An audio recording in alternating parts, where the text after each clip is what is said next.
بسم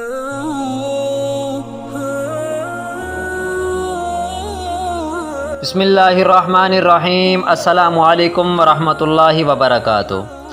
سامعین، ایک بھائی نے بہت بڑا سوال کیا ہے کہ حیض کی حالت میں عورت کے ہاتھ کا پکا ہوا کھانا یا اس کا جھوٹا کھانا اور اس کے ساتھ کھانا پینا حلال و جائز ہے یا نہیں، اور اس کا ہاتھ، منہ اور بدن پاک ہوتا ہے یا نجس، اس کے ساتھ اور اس کا پچا ہوا کھانا بلا شک و شبہ حلال و جائز ہے یا نہیں، اور اس کا پکا ہوا کھانا جائز ہے یا نہیں۔ حضرت عائشہ رضی اللہ تعالیٰ عنہ فرماتی ہیں کہ میں حالت حیض میں ایک برتن میں پانی یا دودھ پیتی تو اس میں بچے ہوئے پانی میں یا دودھ میں اور ملا کر حضور پاک صلی اللہ علیہ وسلم کو دے دیتی۔ آپ صلی اللہ علیہ وسلم میرے منہ کی جگہ اپنا منہ مبارک لگاتے اور پی لیتے تھے تاکہ معلوم ہو جائے کہ حیضہ کا منہ نجس اور ناپاک نہیں ہوتا۔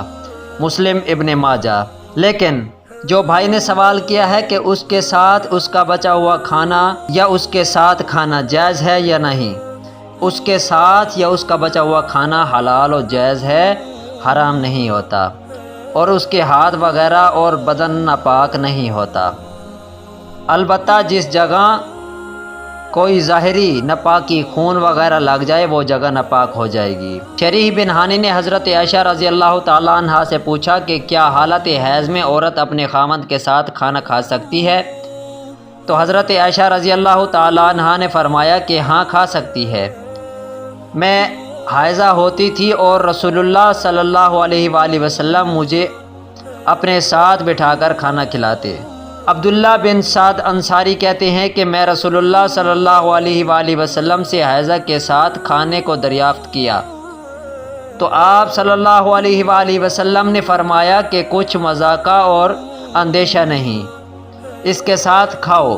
حضرت عائشہ رضی اللہ تعالیٰ عنہ کہتی ہیں کہ میں حیض میں ہوتی تھی اور رسول اللہ صلی اللہ علیہ وسلم کا سر مبارک دھوتی تھی۔ گرم گرم کھانے کو بعض لوگ منع بتلاتے ہیں، بے شک رسول اللہ صلی اللہ علیہ وآلہ وسلم نے گرم کھانے کی ممانعت بھی فرمائی ہے اور فرمایا کہ اس میں برکت نہیں ہوتی، لیکن یہ ممانعت اسی وقت ہے کہ کھانا بہت شدید گرم ہو اور گرمی کا جوش نہ گیا ہو، جس سے معدہ بلکہ منہ اور ہاتھ کو بھی ضرر پہنچتا ہے۔